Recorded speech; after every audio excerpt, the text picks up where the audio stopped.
नमस्कार, prime news देख रहे हैं आप और आपके साथ मैं हूं अब्दुल समद इसरार। चलिए बुलेटिन की शुरुआत करेंगे। स्टेम सेल थेरेपी के नाम पर कानपुर के मशहूर JCVM में जो खेल चल रहा है, अगर उसकी तुलना झोला साहब से की जाए तो बिल्कुल भी गलत नहीं होगा।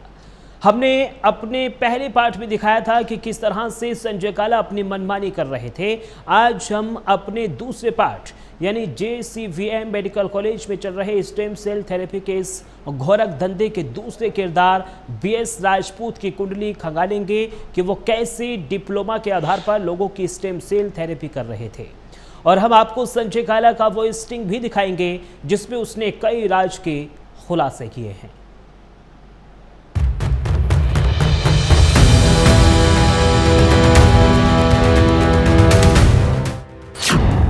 स्टेम सेल लोगों की जान के साथ खेल,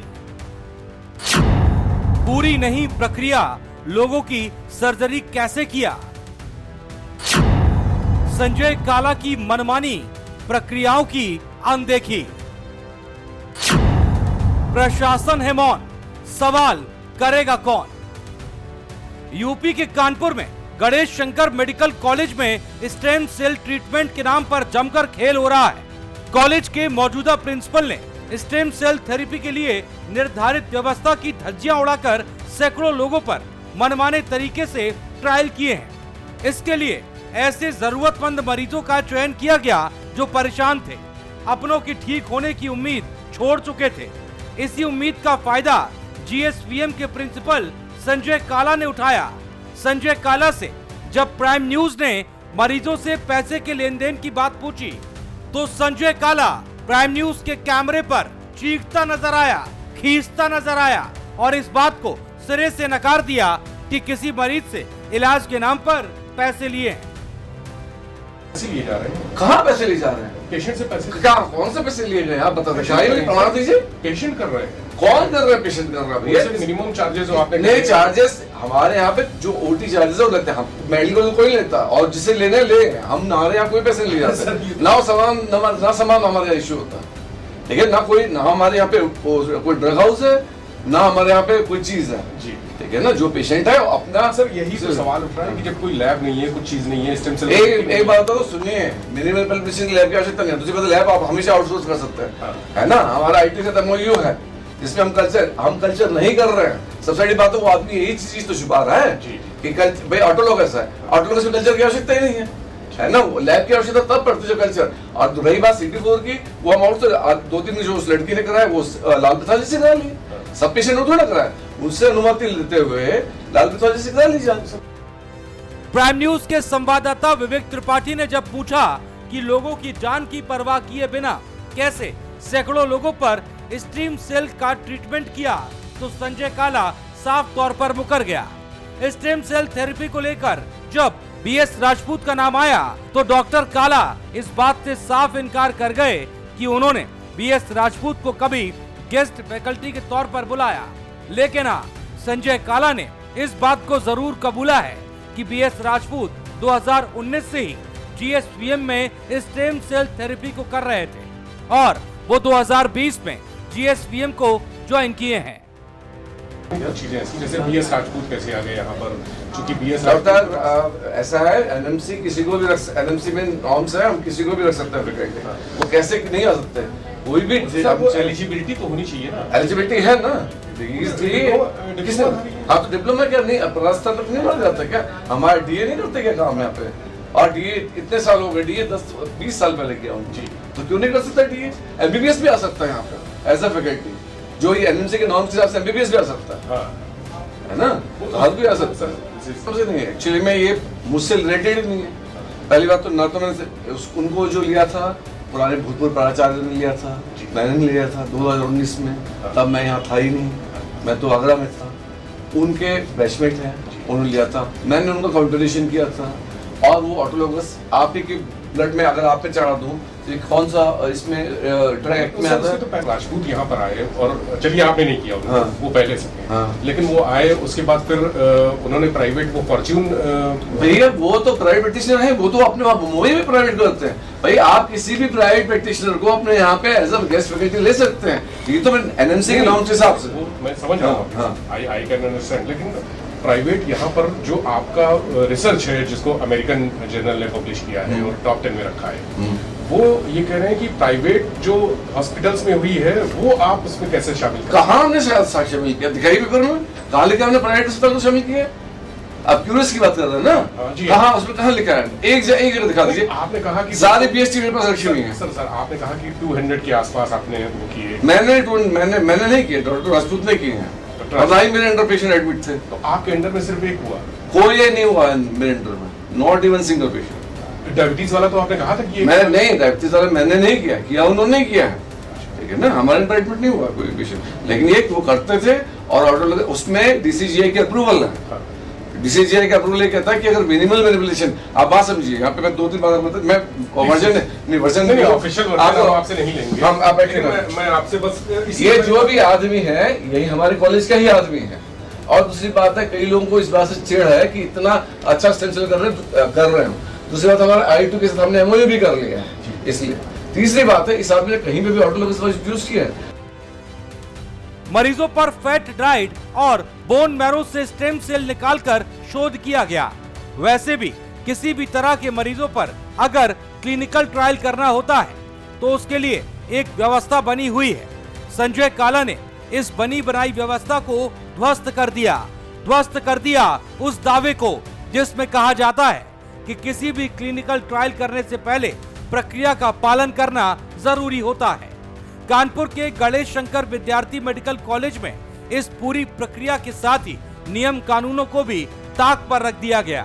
प्राइम न्यूज के कैमरे पर बोन मैरो और स्टेम सेल थेरेपी को लेकर नियमों पर कहा गया कि हमने किसी भी नियम को नहीं तोड़ा है, सब नियमों का पालन किया है।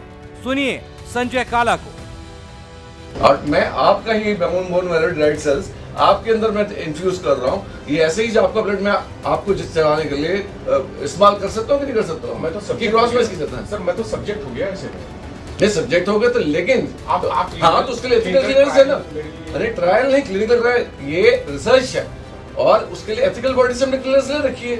तो सर अगर मैं इसकी मार्केटिंग कर रहा हूँ क्या संजय काला कितने बेची मुझे बताइए? मैं अगर अपने बॉडी आपको दे रहा हूँ रिसर्च के लिए, क्लिनिकल ट्रायल के लिए, किसी भी क्लिनिकल ट्रायल नहीं था कोई क्लिनिकल, अगर रिसर्च के लिए दे रहा हूँ तो आई मस्ट बी पेड ना, कि मुझे मिलना चाहिए। किसने बोला? क्यों पेड? भाई कंफ्यूजन में नहीं, ये बेवकूफ बातें कर रहा है भाई। स्टेम सेल थेरेपी के इस मामले को लेकर जिस PS राजपूत का नाम सामने आ रहा है वो कानपुर के ही एक फॉर्च्यून अस्पताल में स्टेम सेल थेरेपी को करते आ रहे डॉक्टर PS राजपूत मुंबई के बड़े डॉक्टर हैं।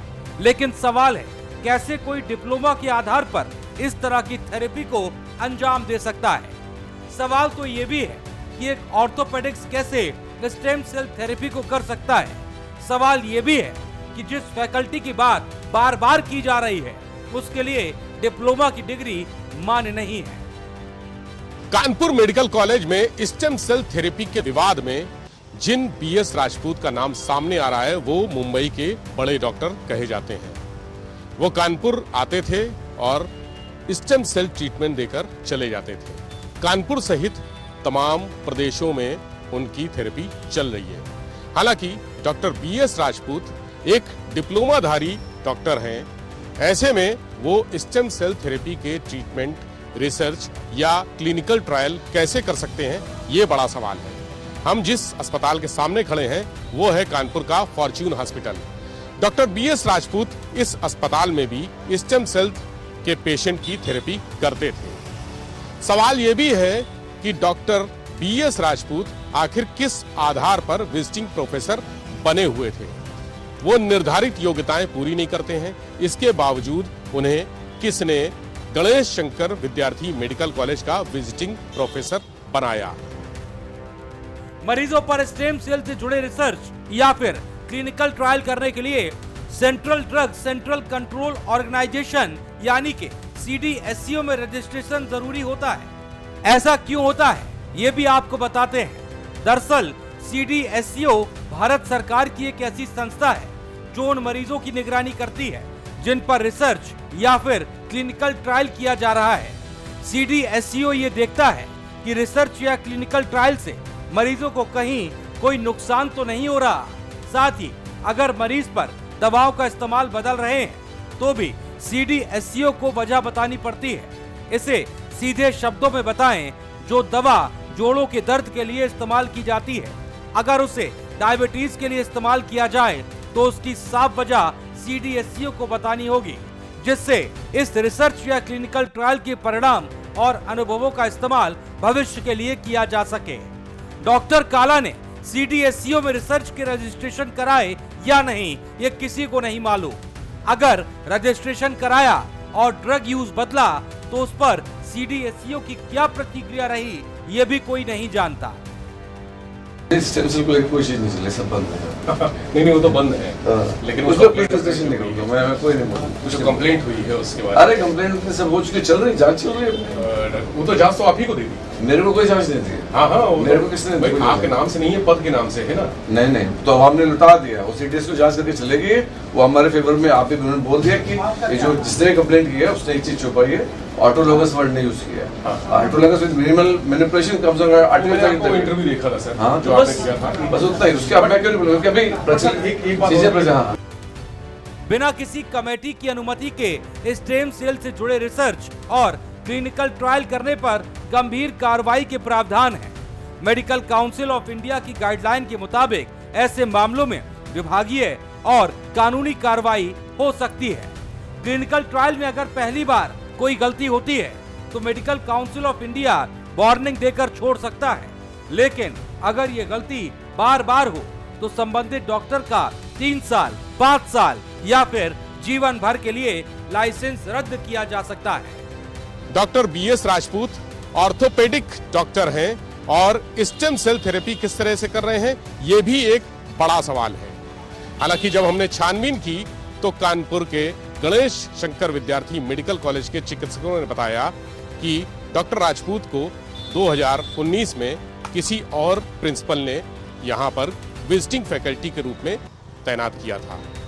वो महीने में एक बार आते थे और GSVM में आने वाले पेशेंट की स्टेम सेल थेरेपी रिसर्च या क्लिनिकल ट्रायल इस प्राइवेट अस्पताल में करते थे, जिसका नाम है फॉर्च्यून अस्पताल।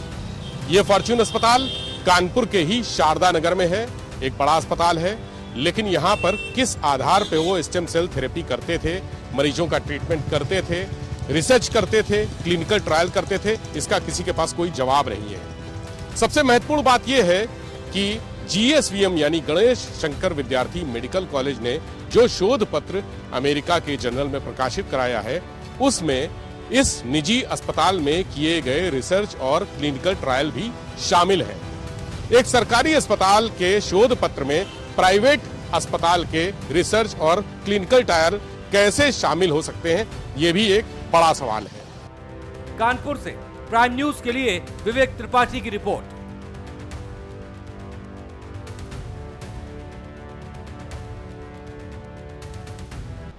और इसी खबर पर ज्यादा जानकारी के लिए हमारे संवाददाता विवेक त्रिपाठी लाइव जुड़ गए हैं।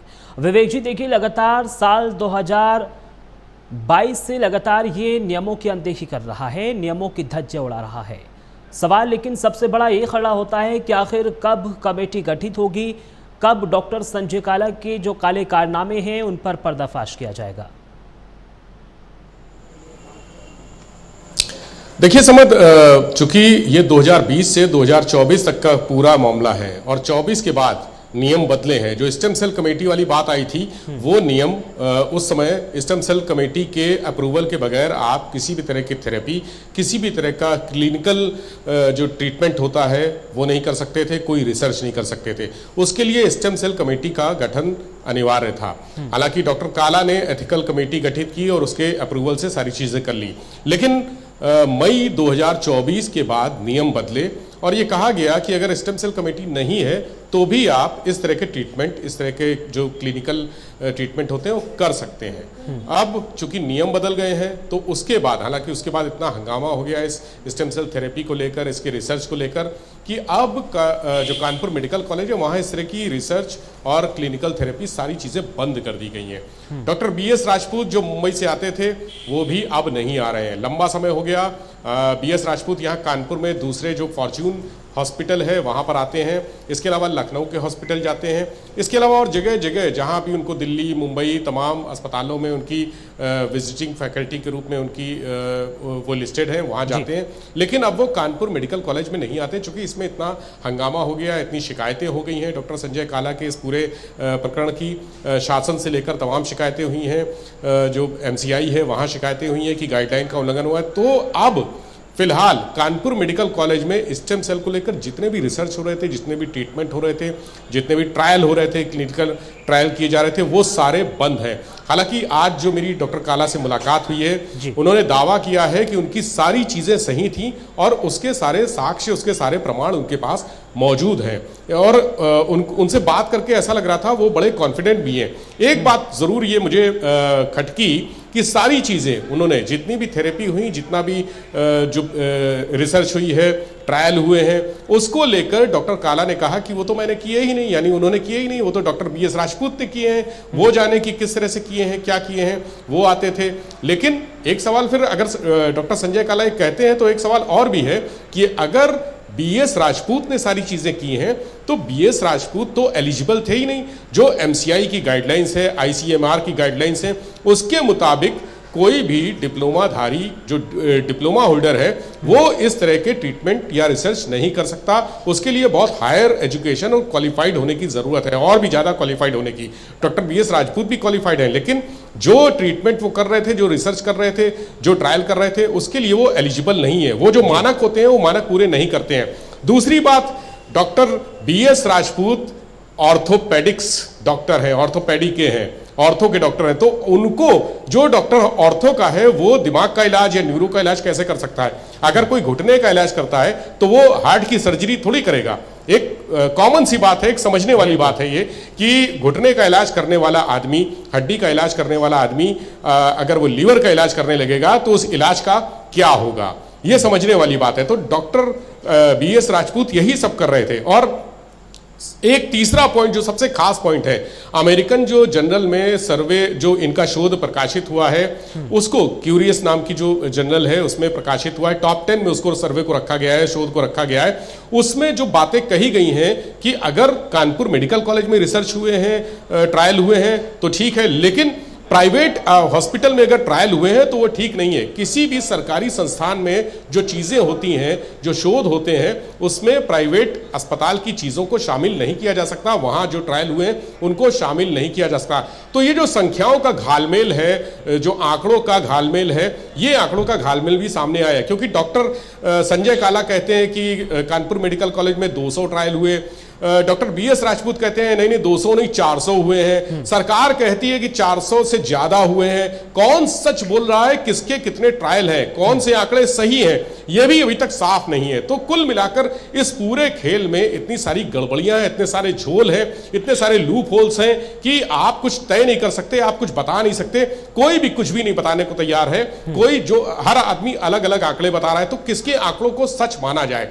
या हम उस रिसर्च को, जो शोध हुआ है, उसको सच माने, जो क्यूरियस नाम के अमेरिकन जर्नल में छपा है उसको हम सच माने, या सरकार के आंकड़ों को सच माने, या डॉक्टर BS राजपूत की तरफ से जो आंकड़े कहे जा रहे हैं उनको हम सच माने, या डॉक्टर काला के आंकड़ों को सच माने? ये पूरा इतना घुमा फिरा के इतना चक्कर में डालने वाली चीज है कि आम आदमी क्या इसको, अगर एक्सपर्ट भी होंगे तो वो भी चक्कर खा जाएंगे कि आखिर ये हो क्या रहा है। और इसी सबका फायदा डॉक्टर संजय काला को, डॉक्टर BS राजपूत को और तमाम इस रिसर्च से जुड़े हुए लोगों को मिल रहा है। कोई समझ ही नहीं पा रहा है कि हो क्या रहा है। तो जब समझ में नहीं आएगा तो खामोश रहेंगे। जैसे डॉक्टर काला की जांच के लिए रजिस्ट्रार को दिया गया, रजिस्ट्रार ने वही जांच डॉक्टर काला की उन्हीं को पदनाम से, उन्हीं के नाम कर दी कि आप इसकी जांच, इस मामले की जांच आप खुद करेंगे। जो दोषी है वही आदमी जांच कर रहा है। हालांकि एक बात आज उन्होंने और कही कि वो सारी जांचें खत्म हो गई हैं और जो भी रजिस्ट्रार की तरफ से जांच के लिए लेटर आया था वो पदनाम से आया था चूंकि, तो वो भी निस्तारित हो गया और अब उनके खिलाफ कोई जांच पेंडिंग नहीं है। हमारे पास इस पूरी जांच रिपोर्ट नहीं है, समझ अभी कागज नहीं है, लेकिन बहुत जल्दी प्राइम न्यूज के पास ये कागज आ जाएंगे और उसके बाद भी हम लोग तय करेंगे कि इसमें जांच वाकई में हुई है या कोई खेल हुआ है या कोई दबाव है या फिर कोई लालच है। इस तरह की चीजें भी सामने आना बाकी है, लेकिन डॉक्टर काला इज वेरी कॉन्फिडेंट। वो कह रहे हैं कि सब कुछ ओके है, सब कुछ डन है, कहीं कोई गड़बड़ी नहीं है। उन्होंने कहा कि ये सब पूरे जो मेडिकल कॉलेज के लोग हैं उन्होंने एक साजिश रची है, फंसाने की साजिश रची है और पूरा खेल वही लोग कर रहे हैं। चूंकि उन्होंने एक बात और कही, चूंकि वो सीनियरिटी में बहुत नीचे हैं, जिस व्यक्ति को उस पोस्ट पर होना चाहिए मेडिकल कॉलेज के प्रिंसिपल की, उस सीनियरिटी की लिस्ट में वो काफी नीचे हैं और ऐसे में उनका प्रिंसिपल बनना बहुत सारे लोगों को खटक रहा है, इसलिए उनके खिलाफ ये साजिशें हो रही है। खैर, डॉक्टर काला जो भी कहते हैं वो उनकी अपनी जगह है, लेकिन कागज जो हमारे पास हैं, वो जो कहानियां बता रहे हैं वो बिल्कुल चौंकाने वाली कहानियां हैं, चौंकाने वाले किस्से हैं, चौंकाने वाले आंकड़े हैं। वो सारी चीजें कोई भी जो आदमी देखेगा उसके गले से वो चीजें नहीं उतरेंगी और यही पूरे इस खेल का सच है कि जो भी हो रहा है, चूंकि ये बहुत एक एक्स्ट्रा ऑर्डिनरी स्टेम सेल का जो रिसर्च होती है, ट्रीटमेंट होता है या ट्रायल होते हैं, वो बहुत हाई लेवल पे होते हैं और उसके लिए बहुत इंटेलेक्चुअल और जानकारी की जरूरत है। जाहिर सी बात है कि इसमें इतने लोग शामिल हैं, तमाम एक्सपर्ट शामिल हैं, तो उनकी जो एक क्षमता है हमारे साथ साझा करने के लिए, क्योंकि देखने वाली बात ये होगी कि जब इस पूरे मामले में जांच पड़ताल होती है तो किन किन लोगों का नाम सामने आता है। फिलहाल इस बुलेटिन में मेरे साथ सिर्फ इतना ही। देश और दुनिया की तमाम बड़ी खबरों के लिए आप बने रहिए प्राइम न्यूज़ के साथ। नमस्कार।